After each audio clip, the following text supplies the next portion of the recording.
Y es para mí un placer presentar a Daniel Carreño, que es el presidente y CEO de General Electric en España y Portugal.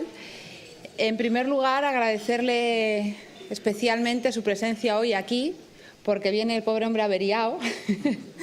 Dice que va a intentar hacer la ponencia de pie, no sé si debe siquiera, pero bueno, estará haciendo lo posible entre la silla y el atril. Y realmente es un detalle que, teniendo una buena excusa, no nos haya dejado tirados. Así que muchísimas gracias. Bueno, pues hablando de Daniel, es otro pedazo de empresario, vamos, de ejecutivo, con una carrera tremenda a sus espaldas.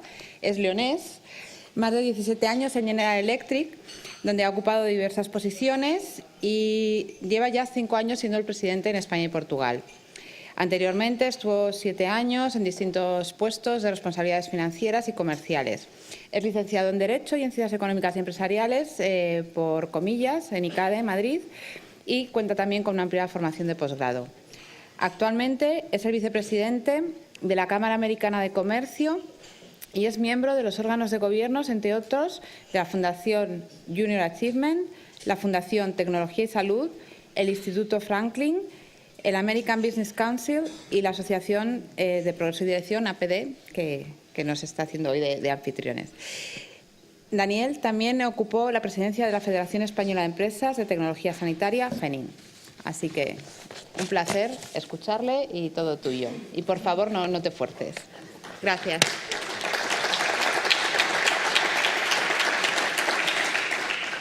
Bueno, buenos días. Les pido disculpas. Me encantaría decirles que ha sido algo glamuroso, alguna caída de esquí, algo por el estilo, pero ha sido un tropiezo por la calle y bueno, pues haré lo posible por hacerlo de pie y pido disculpas anticipadas porque, bueno, pues los analgésicos, etcétera, probablemente a la torpeza habitual le añadan alguna ralentización adicional. En cualquier caso, pues haré todo lo que pueda por minimizar ese impacto. A mí me gustaría hablar del… Bueno, el título de la ponencia es el nuevo entorno para el cliente industrial. Yo me gustaría empezar centrándome en el entorno, porque creo que ese contexto condiciona mucho la realidad que vivimos, ¿no?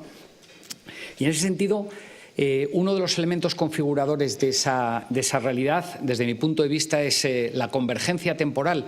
Y creo que es singular en algo que suena tan fuerte como la historia de la humanidad, ¿no? Es decir, no ha habido nunca un momento como el actual donde dinámicas con un potencial profundamente transformador, como cualquiera de las que menciono ahí, y más, no es una lista exhaustiva, ahí pues faltan otras, como puede ser proteómica, como puede ser Big Data, tienen varios elementos en común. El potencial transformador, cada una de ellas con un potencial muy superior al del conjunto de las que caracterizaron la revolución industrial. O sea, estamos hablando de un potencial tremendo. Segundo, se encuentran en un estadio inicial. Y tercero, se catalizan mutuamente. ¿Qué quiero decir con esto? ¿Qué supone esto? Pues en primer lugar, que es muy difícil establecer el alcance y el recorrido que va a tener el efecto de estas dinámicas. Por ejemplo, tomemos cualquiera de ellas, Internet industrial, es decir, la posibilidad de sensorizar todo tipo de dispositivos y obtener información en tiempo real de esos dispositivos. Actualmente se coloca aproximadamente 1 millón de sensores nuevos cada hora. Claro, el número de sensores y, en consecuencia, el desarrollo del Internet industrial depende, entre otras cosas, del tamaño de los sensores. No es lo mismo colocar un sensor del tamaño de un reloj que sea una mochila o que ese sensor esté integrado en la ropa. Normalmente ese tamaño va a determinar también pues aspectos como el coste o la energía que van a demandar para su funcionamiento. Esas variables, a su vez, están condicionadas por otras de esas dinámicas, como puede ser la nanotecnología o los nuevos materiales. Como resultado, pues podemos encontrarnos que en lugar de estar colocando 1 millón de sensores cada hora, se estén colocando 20 millones de sensores cada hora. El resultado, el entorno, el contexto al que nos enfrentaremos será completamente diferente. Como es muy difícil establecer cuál de esas aproximaciones es la correcta, nos encontramos con que fuentes reputadas, fuentes prestigiosas, nos dan unos pronósticos, hacen unas estimaciones a unos años vista completamente divergentes, pero divergentes en cantidades muy significativas. La consecuencia de ello, para aquellas personas que están tomando decisiones, que es sobre todo a lo que me voy a referir, de inversiones a largo plazo, de proyectos de enorme magnitud que tienen una ejecución temporal, insisto, de muchos años, se van a enfrentar a una situación de volatilidad e incertidumbre como no sucedía en el pasado, por lo menos en un grado sustancialmente mayor. Con lo cual, primera característica, convergencia de dinámicas profundamente transformadoras que se catalizan mutuamente y de las que es imposible o resulta muy difícil determinar el alcance. Segunda característica, desde mi punto de vista, importante de la época que vivimos, el carácter global de la innovación. Ese carácter global viene determinado por dos circunstancias. Primero, el hecho de la globalidad en la formación y la información. Soy leonés, como se mencionaba antes. Para una persona de mi generación, el nacer fuera de las grandes capitales era determinante en cuanto a tus posibilidades de formación. Hoy no es así. Hoy, con independencia del lugar en el que te encuentres, con un acceso a Internet, tienes posibilidad de formarte en las mejores universidades, en las mejores plataformas, con las últimas innovaciones y, del mismo modo, pues el acceso a la formación. Y lo haces en unas condiciones también desconocidas hasta la fecha. ¿Por qué? Porque los requerimientos son mucho menores. Pagas como un servicio, no necesitas realizar grandes desembolsos inicialmente. Es decir, las posibilidades de que la innovación se produzca en cualquier lugar son o han sido desconocidas hasta la fecha.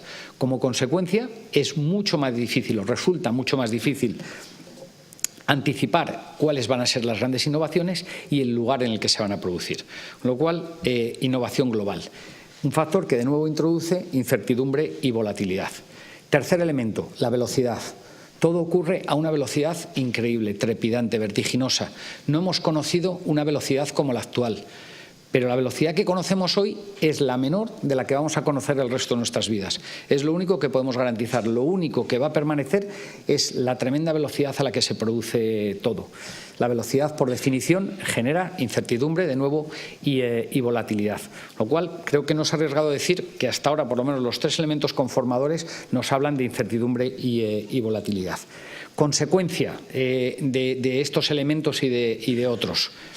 La desaparición de algunas de las referencias tradicionales, por ejemplo, las barreras de entrada. Las barreras de entrada que han supuesto históricamente una protección, una salvaguarda para los líderes, para los que desempeñaban las posiciones privilegiadas en los distintos sectores. Hoy las redes de sucursales, el número de hoteles, los servicios de mantenimiento de tus flotas de aviones ya no constituyen una protección, en algunos casos incluso constituyen una pesada mochila. Nuevos competidores. Es muy difícil determinar quiénes van a ser tus competidores, porque en muchas ocasiones ni ellos saben que van a ser tus competidores. No es que haya empeorado, que hagamos difícil esa labor peor esa labor de prospección, es que resulta muy difícil para aquellas compañías que van a desempeñar ese papel incluso anticipar que se van a convertir en tus competidores. Veíamos antes la dificultad que representa esa capacidad de adaptación. Y, por último, los modelos de negocio. Esa disrupción propicia la aparición de nuevos agentes con unas propuestas radicalmente diferentes. Pero, además, lo hacen, en muchos casos, con una vocación de hegemonía.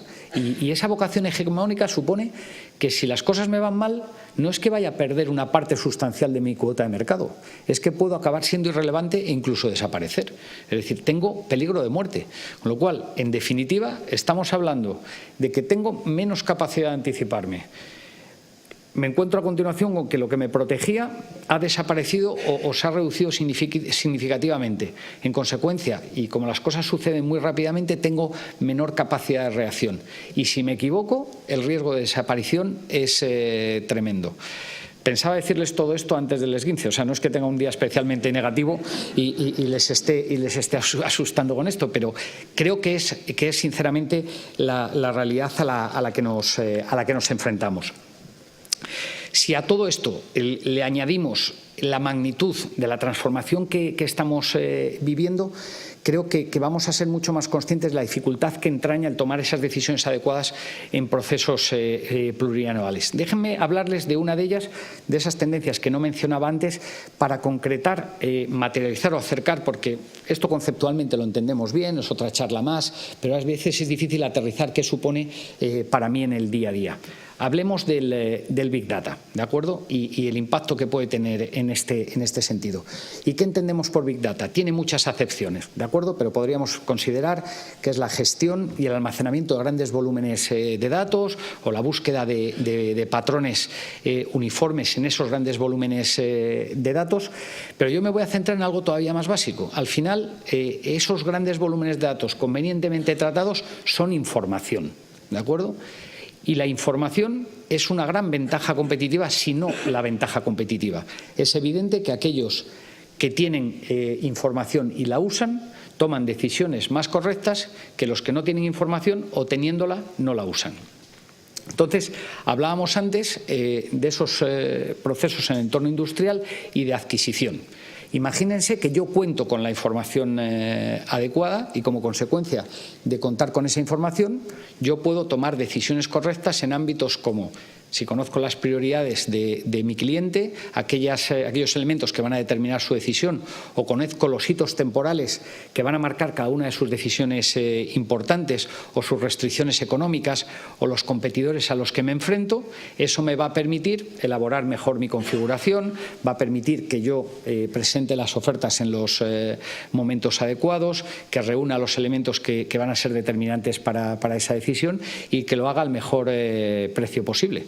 Como consecuencia, voy a tener unas mayores tasas de éxito, es decir, voy a vender más, voy a vender con una rentabilidad mejor porque voy a estar utilizando todo el recorrido que me permite mi precio y además voy a tener un cliente mucho más satisfecho porque he sido capaz de proporcionarle aquellos elementos que realmente perseguían. Eso es una evidencia y yo creo que difícilmente contrastable, con lo cual la clave es contar con esa información. Y volvamos al punto de los datos, entonces. Y si yo les digo que el 90% de los datos disponibles en la actualidad se han generado en los últimos 2 años, 90% de los datos disponibles en toda la historia de la humanidad se han generado en los 2 últimos años. Y ahí les muestro una escala de la evolución. Si se dan cuenta, en los últimos 8 años se ha multiplicado por 7 el volumen de datos. Hemos pasado de 3 zettabytes a aproximadamente 20 zettabytes que estamos ahora. Y bueno, pues a lo mejor zettabyte se ha confundido, quería decir terabyte o se ha trabado. No, quería decir zettabyte. Y un zettabyte equivale a 1000 millones de terabytes. Y para que podamos ponerlo en perspectiva, el contenido físico de la Biblioteca del Congreso de los Estados Unidos tiene 10 terabytes, ¿de acuerdo? 10 terabytes. Bueno, pues hoy un parque eólico estándar, cualquiera de los que ven ustedes por la carretera, genera 500 terabytes de datos cada 13 días. Es decir, 50 bibliotecas del Congreso de los Estados Unidos cada 13 días. 100 bibliotecas al mes, cada parque, ¿de acuerdo? Cada parque. O sea, estamos hablando de unos volúmenes de datos absolutamente ingentes, como no éramos capaces de imaginar hace muy poquito tiempo. Pero no son solo los datos. Además de los datos, contamos con herramientas con las que no contábamos en el pasado y en mejores circunstancias. Es decir, tenemos una capacidad de computación absolutamente desconocida. Hace apenas unos días se anunciaba la próxima disponibilidad comercial de la computación cuántica. Tenemos herramientas que es posible utilizar posteriormente, como puede ser la inteligencia artificial, como puede ser la capacidad de aprendizaje de las máquinas. Y como mencionaba antes, no demandan CAPEX. Hoy se puede pagar por uso, no necesitas contar con ese dinero y no necesitas adquirir los bienes. Puedes utilizarlos y pagar, insisto, como servicio. Las consecuencias, pues que por primera vez en la historia somos capaces de encontrar lo que no buscamos. Y cuando encuentras lo que no buscas, surgen oportunidades con las que no podías pensar. Históricamente nos hemos limitado, hemos tratado de establecer hipótesis y después tratábamos de corroborar esas hipótesis. ¿Por qué? Porque no contábamos con los volúmenes de datos, no contábamos con las herramientas que nos pudiesen permitir, y además al coste necesario, el intentar correlacionar absolutamente todo. Hoy tenemos esa capacidad y en consecuencia buscamos, y fruto de la búsqueda encontramos no lo que buscábamos en ocasiones, pero sí a veces elementos muy interesantes. Consecuencia de todo esto, que de nuevo introduces incertidumbre y volatilidad. Y ya para acabar a lo grande esta fase de contextualización, simplemente quería mencionarles dos cosas más.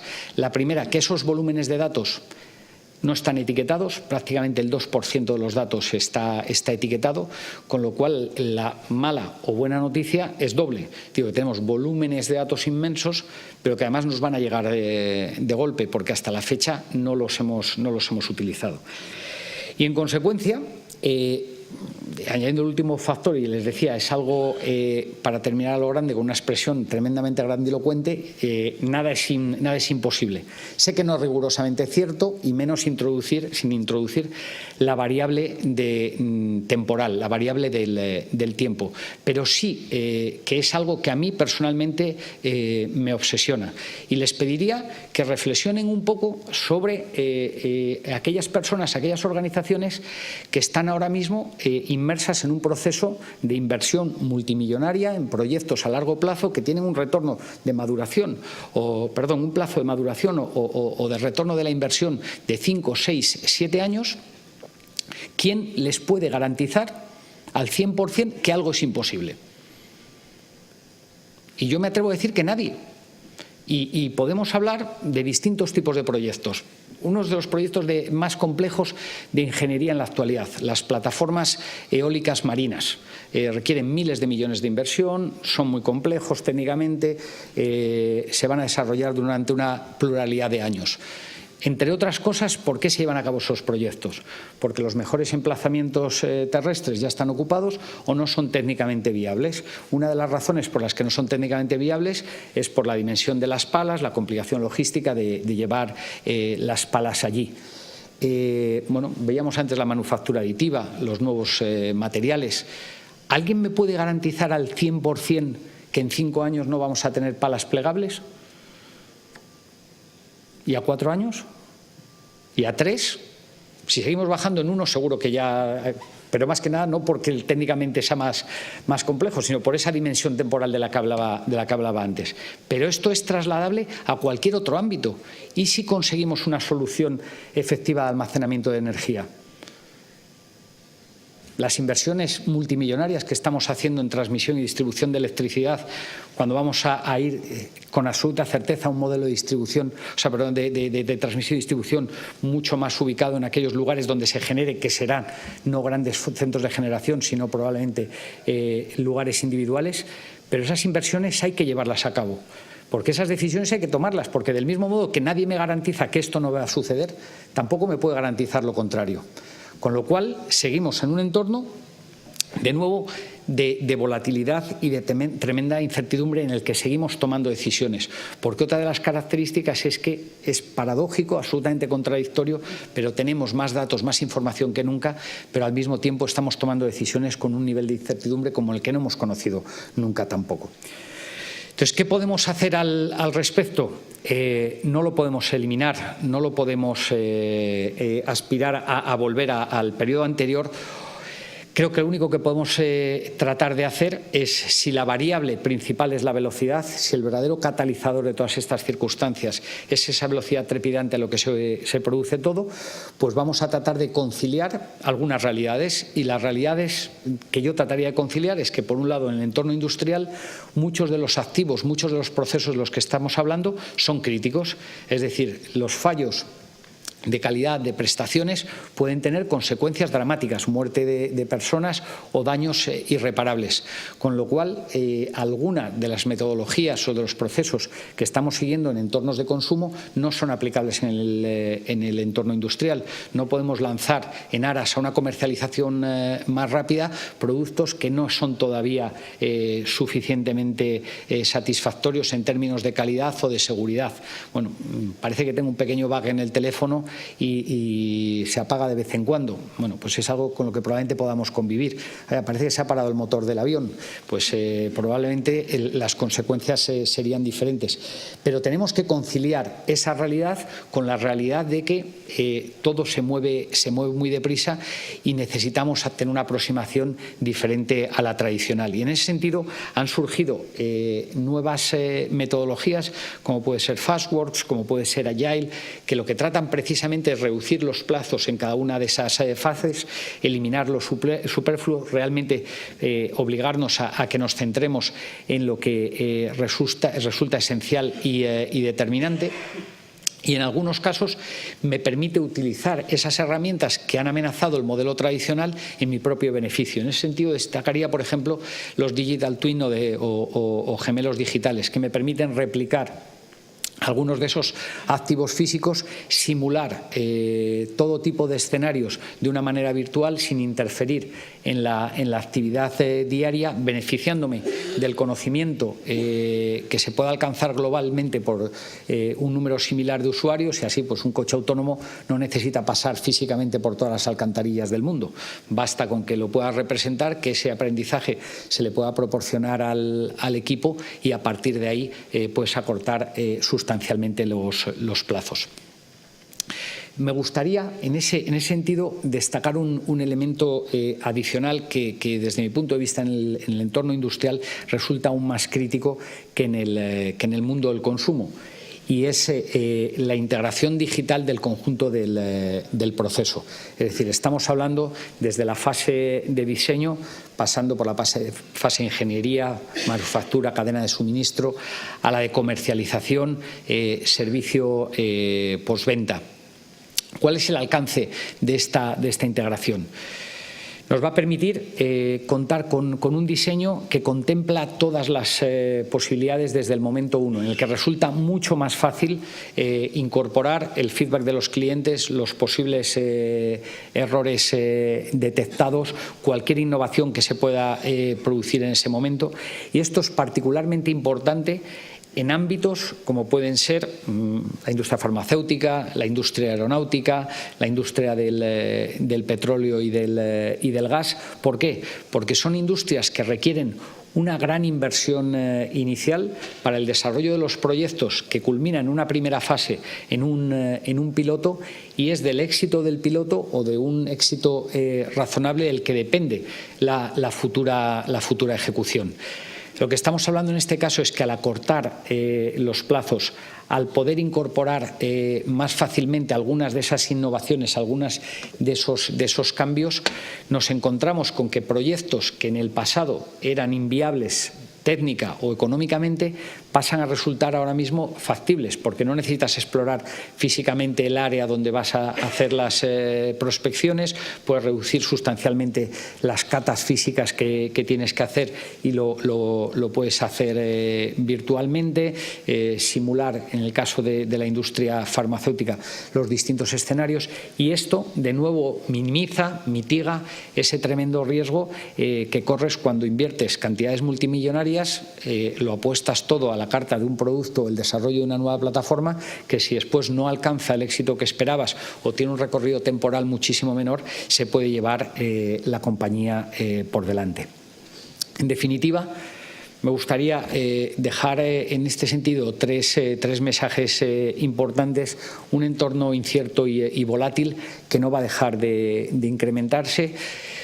Un entorno al que en el mundo industrial debemos enfrentarnos con un ánimo de conciliar el carácter crítico de esos activos con la necesidad imperiosa de llegar al mercado antes y tener herramientas que nos permitan incorporar las innovaciones con una mayor rapidez, y asumir que no vamos a ser capaces de eliminar esa incertidumbre y esa volatilidad, y que vamos a tener que tomar las decisiones en esas circunstancias, pero que podemos apoyarnos en algunas herramientas o metodologías que sin duda lo facilitan y lo minimizan.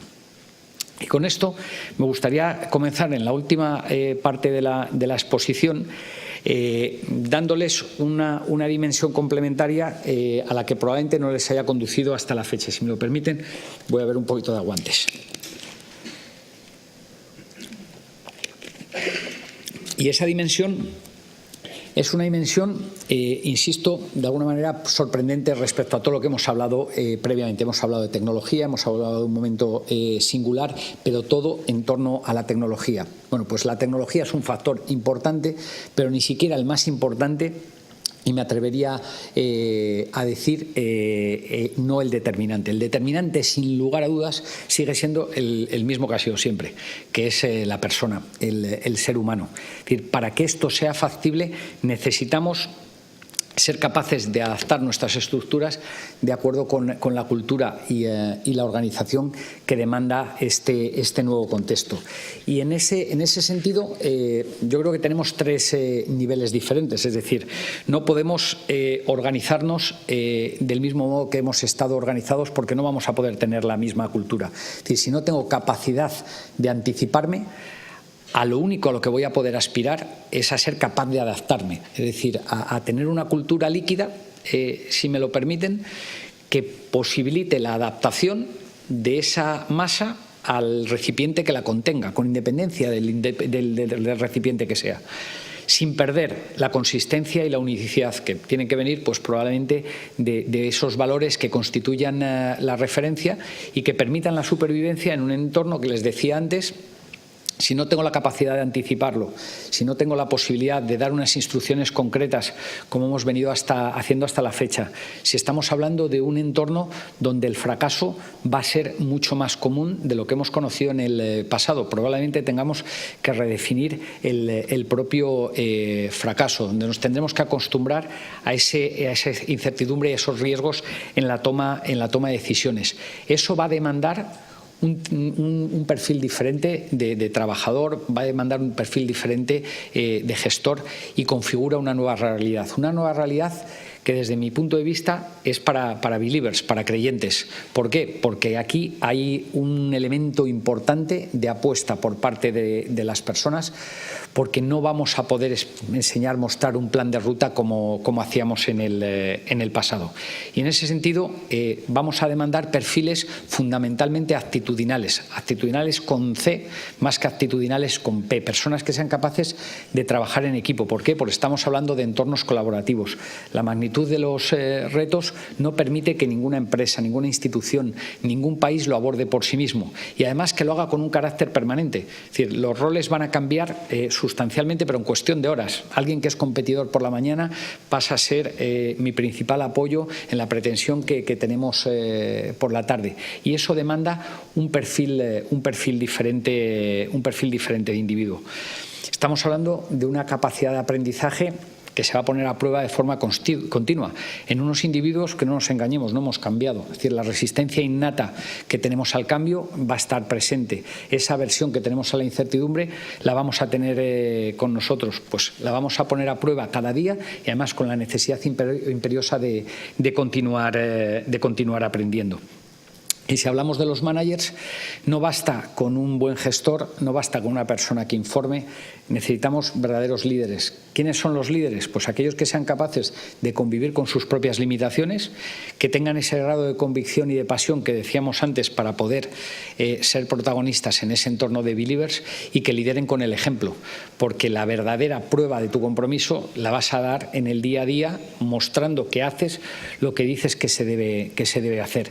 Y esto, en un contexto donde las personas van a tener que tener mucha más autonomía porque ellos van a ser los que van a tener que decidir. Y para que esa autonomía se utilice adecuadamente necesitas dos cosas: formar a los individuos y que los individuos sean responsables de sus decisiones. Con lo cual esa accountability, que suena bien, después es muy difícil aplicarla y que los individuos la aceptemos de buen grado, pero va a ser absolutamente crucial. Y esto es lo que va a determinar el éxito de las organizaciones. Si vemos con carácter temporal la evolución de la sociedad, en una primera etapa la moneda de cambio era la tierra. Los verdaderos ricos, los exitosos, eran los terratenientes. En una segunda etapa era el dinero. Los capitalistas eran los ricos. Ahora la verdadera riqueza, la verdadera moneda de cambio es el talento. Y eso creo que es una buena noticia para todos, porque todos tenemos talento. El reto es para nosotros ver en qué medida lo desarrollamos y el acierto que tenemos en las decisiones que tomemos al respecto, pero las organizaciones exitosas van a ser aquellas que identifiquen el talento, que atraigan el talento, desarrollen el talento y retengan ese talento. Y para ello necesitan transformarse y necesitan pues cambiar radicalmente todos los elementos, desde los sistemas de contratación a los sistemas de evaluación del rendimiento. Insisto, eso no resulta fácil ni se hace de un día para otro, pero recuerden que todo tiene que ocurrir a una velocidad extraordinariamente rápida. Y voy a concluir. Y concluyo con, no podía ser de otra manera, con ese entorno incierto y volátil que les decía antes. Es sin duda una realidad convulsa, una realidad complicada, con unas amenazas de un tamaño enorme, exactamente del mismo tamaño que las oportunidades. Y históricamente sabemos que las oportunidades las aprovechan unos pocos y las consecuencias las sufren todos los demás. A nosotros nos corresponde intentar estar en el lugar adecuado y creo que estamos todavía a tiempo. Muchas gracias.